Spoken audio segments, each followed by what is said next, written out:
Viewers, New Zealand cricket board का कहना है कि दौरा पाकिस्तान के हवाले से इंतजामात में कोई तब्दीली नहीं की गई। शेड्यूल के मुताबिक ही एशिया के लिए अपने सफ़र का आगाज़ करेंगे। व्यूअर्स, न्यूजीलैंड क्रिकेट के ज़रा के मुताबिक केवी स्कॉट पीर की रात बांग्लादेश और पाकिस्तान के दौरे पर रवाना होगा।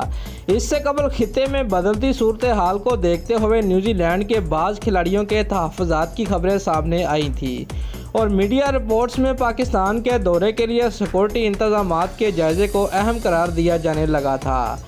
केवी बोर्ड का इस मुतल्लिक़ कहना है कि सिक्योरिटी इंतजामात का जायज़ा मामूल की बात है जो एक माह पहले तय हो चुका था।